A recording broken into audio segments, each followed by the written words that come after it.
Hey, what's up guys, Riff here. So today we're going to be talking about the man, the myth, the meme, Idubbbz, because over the past couple of days, he's had several bad moments, including another crash out, this time over a joke made by his former friend, Ethan Klein, and also his meme-worthy appearance on Hasan Piker's recent stream, where Hasan Piker inadvertently roasts Idubbbz pretty much as hard as you could possibly do.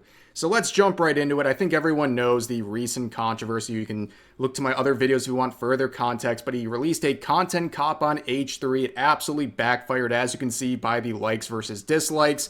He's lost over 20,000 subs in the last month. That is a net loss. So despite getting 11 million views and trying to desperately bring in communities that he was pandering to with this video, he still has a net loss of 20k subs, and he followed up that content cop with a content deputy once again on H3, and as you can see, the like-dislike ratio is going horrible. In that same video, he talked about these like-dislike extensions for YouTube. He said they're inaccurate with no proof, and then he inadvertently disproved his own claims by showing a former video where he says, hey, I'm used to getting roasted for this, and then people like myself were able to compare the analytics he showed for that video to the extension on that video, and it showed that the extension is accurate within a fraction of a percent. So a big self-own there. Now, what are we talking about this time? So this clip has been making the rounds on Twitter. Basically, to sum it up, Ethan Klein's talking about Idubbbz, and there's a lot of people make cuck jokes about him, and he makes it kind of in reverse. Okay? He says it's actually Anissa who's being cucked here because Ethan Klein is effing Idubbbz with all of his responses to the content cop because he's owning him that hard. His delivery on it was horrible, and it was awkward, and even his producer here said, I don't know about that one, Chief, but it was a joke. At the end of the day, it's nothing crazy. It was a clear joke. It just didn't land well at all, but people are taking it very seriously. They're saying, that's not a joke. That's disgusting. That's just a gross statement. Even people saying it's a threat. And you can see the people who are doing this, they clearly have an agenda. I mean, the account posting this is called Ethan's Attic. It's an account purely dedicated to Ethan Klein. I mean, that's insane. And then the description of this is blatantly false. It's saying he made those comments about effing his wife, which was not what happened. It's the complete opposite. And I think what they're doing here is trying to garner more outrage with this switching up of the target here, which is also very strange because if you genuinely believe these are disgusting and evil things he's saying, why would it matter if it was Idubbbz or his wife? Like, clearly they have an agenda here. But Idubbbz would respond with a gem. Haha, what a freak. The new king of incels. So this is a guy who has made infinite jokes more edgy than this right here. And of course I know Idubbbz discovered empathy at the ripe age of 32. He is forgiven for all of his sins. But to see this turnaround where he's calling someone a freak over a joke like this, yeah, times have changed quite dramatically for him. And then the last part is what a lot of people are making fun of. The new king of incels. Wow, that word has lost all meaning whatsoever. And the thing is, like, as I've talked about before, I'm a happily married man, and I get called an incel on the regular, okay? People just completely abuse that word to basically mean anyone I don't like is an incel. And with people like me and other married content creators, I've seen people go another level and say, well, just because they're married, it doesn't technically make them not an incel, which is a very wild and gross thing to say. But in Ethan Klein's case, like, he literally has children with his wife. I mean, he is definitionally not an incel. But of course, this sort of language is something you would expect out of Idubbbz given the crowd he's been hanging out with. But a lot of this just flies in the face of previous content, once again, that Idubbbz has made. Mainly this video from about 6 years ago where he titled it, "The Joke Police Ticked Me Off," where he talks about this exact scenario where people are being offended over queer jokes and dismissing them as disgusting statements and not even providing any legitimate criticism to the joke itself, but instead feigning a lot of moral outrage over the joke without actually explaining what's wrong with it. The joke police are a group of people, whether they're on the right or the left, who think that they know what a joke is. No, not a joke to me. If it's not a joke to me, guess what? It ain't a joke. Another thing we have to watch out for is saying things like, This is sick, man. This is sick, disgusting stuff. It's not even funny. It's just disgusting. I didn't find that humorous. It's just simply repulsive. Now, if that's your genuine reaction to something, that's fine. That's your reaction. But if you're a critic, a writer, someone who has to like form valued opinions that people want to share online, then you need to put a little bit more effort into your critiques. I just wanted to quickly say, look at the like-dislike ratio on this video compared to his current ones. This is about a 98% like-dislike ratio on this video, which, by the way, is a very controversial one where he's defending tweets made by James Gunn, the director. If you don't know, about 15 years ago, he made a series of very controversial tweets that he viewed as jokes, and in this video, Idubbbz is defending all of them, saying they're edgy jokes, they're clearly jokes, and if you don't like it, you're either an idiot or you're feigning outrage for some kind of an agenda. And now we see him losing his mind over a very tame joke. And some of the tweets that he defends in this video, if Ethan Klein made something within a stratosphere of James Gunn's tweets, they would be trying to ruin his life. Him and all of his new orbiters and the people he is trying to appeal to, they would be trying to ruin Ethan's life. I guarantee various bad actors would be trying to call CPS on his family again. That's how different things really are for Idubbbz back 6 years ago compared to now, and the current landscape of social media. But there was some other debate here about the king of incels, Asmongold, saying, WTF, did I fall off? Now, if he is the king of incels, I wouldn't go as far as to say I'm the prince. I'm more like a little more down the ladder here. I'd say like I'm the ambassador of incels at this point. Yeah, I just want to make that very clear.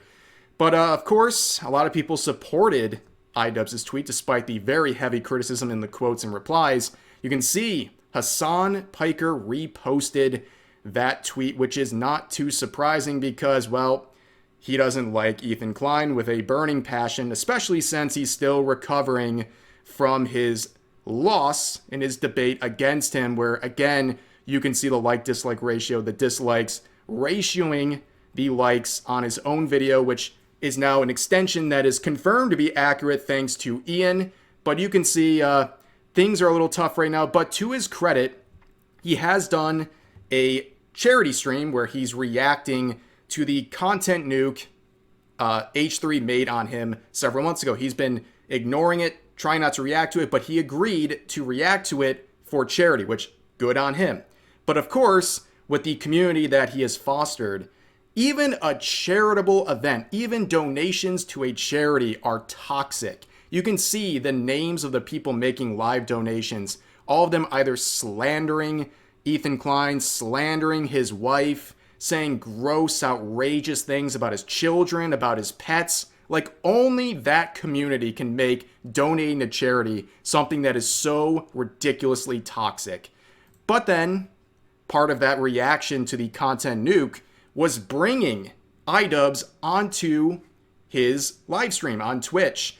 And it couldn't be any more meme-worthy. I mean, look at this. He literally brought this guy in and put him in the cuck chair. I mean, maybe at this point, Hasan is playing like 5D chess and he knows what he's doing and he's just subtly mocking Idubbbz, which seems to be a possibility, a remote one given, a possibility given this clip we're about to watch. This is the most insane projection I've ever seen in my life. This is a great clip where you could apply it to Hasan, but I think you can even more strongly apply it to Idubbbz. And those people, they have a shelf life. They have a shelf life because they don't have the same fucking stubborn nature that I do. They don't have the same interests as I do.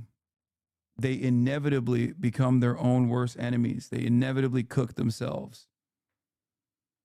You might think you're riding high on the slop for a little bit. You might think you're getting showered with praise.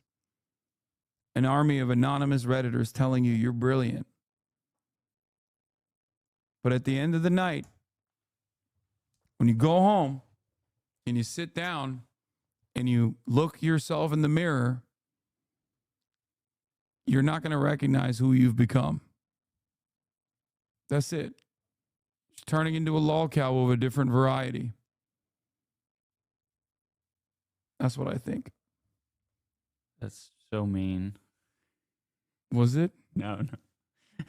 I mean, I think I guess It's the pretty truth. accurate. I think the truth is what's mean. You could see the pain in his face as he sat there and listened to that message that could be so easily applied to either of them. But again, like I said, definitely to Idubbbz. I mean, basically sacrificing your reputation and how you're viewed and your career and all of these things to appeal to a certain agenda that you've really latched onto with your entire life. I mean, is there a better example of that? I mean, he's thrown so much away to go about this lifestyle journey that he's on right now, and it's just blowing up in his face. But there were times where Idubbbz was contributing a little more to the conversation, and when he did, Hasan was there to mock him, literally like bullying Idubbbz on his stream. Let's check this out. Oh, you know what would be a good idea? What? Create a website where people can post their like H3 former fan like testimonies, Yeah. saying how they got out, like what steps they took, relatable sort of recovery stories. I think I could sway a lot of people. Maybe. I don't think so. I don't think anything's gonna get him out of this. Yeah, their only interest is fucking slop and drama, dude. Their only interest is slop and drama. They're fucking morons. Yeah, Hasan, my new friend, I have a little suggestion for you. No, shut up, nerd. Okay. Yeah, do we really want to do this whole testimonials route? I'm sure there's infinite testimonials about former Idubbbz fans who would have a lot to say about him over the past couple of years. In fact, I would imagine there's way more than Ethan Klein. I'm sure a lot of people have abandoned Ethan Klein over the years for various reasons, but Idubbbz in particular has completely and utterly dejected his former audience. He didn't just say, I want to move on from them. He said, you're bad people for supporting my content. I'm a good person now because I said I'm sorry about those things and I have empathy now. It's crazy. I guarantee there'd be a lot more of that. But also in that same stream, Creator Clash came up. In case you don't know, Creator Clash was an event formerly hosted and ran by Ian and his wife, Anissa. And due to the backlash of many different things and also the low ticket sales and all of that, they decided to step down as the owners of this event. And now they're just founders and they're letting their business partners run Creator Clash 3, which still is struggling mightily to sell tickets. We'll get into that in just a second. But during the stream and before Idubbbz actually made an appearance, Hasan decided on his own volition to talk about some of the fighters that dropped out. And that was also another reason cited as to why Ian and Anissa dropped out of the leadership and ownership role. And let's see what Hasan had to say about Harley Morenstein. And also another fighter, Harley, also dropped out because he was upset and offended that Ian and Idubbbz had dared to criticize Ethan. You might have guessed that's not what happened, right? I think everyone knows that's not what happened. In case you're not familiar, Harley Morenstein is someone who was involved with the 2 previous Creator Clashes, and he was scheduled to be the title card match of the 3rd one. He was probably the biggest name for Creator Clash, which is being criticized for not having a lot of star power amongst the content creators participating in these series of boxing events. And he is someone who said about a couple weeks ago that he is not boxing anymore, that he has voluntarily dropped out of this event, and he would quote a clip sharing these comments by Hasan saying, he is lying or someone lied to him. That's not why I backed out of the event. And given some interviews that he has conducted over the past couple of days, he has pretty much hinted strongly that the content cop on H3 and all of the discussion surrounding that has made a very toxic environment and a very toxic attachment to this event, including people literally attaching the conflict between Israel and Palestinians to this boxing event. It is now intertwined. So somehow going out and boxing for an event that's supposed to lead to charity, charitable donations and big sums of money going to charity, is now tied into a global conflict. I mean, that's absolutely crazy and understandable that this guy wouldn't want to be a part of that. It's very strange and very toxic for someone just looking to box, right? But anyways, there's also some more news coming out about the Creator Clash 3 fundraiser. So apparently, according to some people in the H3H3 Productions subreddit, there's only been 6 tickets sold in a period of 12 hours. Understand, the stadium they're in has a max capacity of 21,000. They've already reduced it. They got rid of the outer ring of seats, which is thousands of seats. They're desperately trying to fill the remaining ones. There's a lot left open, and things are not looking good for this event. And also, you might have noticed this account, Yeet. Their clips have been included in many of my videos. They get clips covering various drama involving content creators, and also the support that they've been getting. Their account's gotten a lot of new followers over the past couple of months. When they get that support, it makes the worst people seethe. So I highly recommend following them because they've helped out many channels covering drama involving content creators. But anyways, that's going to do it for this video. As always, feel free to share your thoughts about today's topics in the comment section down below. Hope you guys enjoyed the video, and I'll see you next time.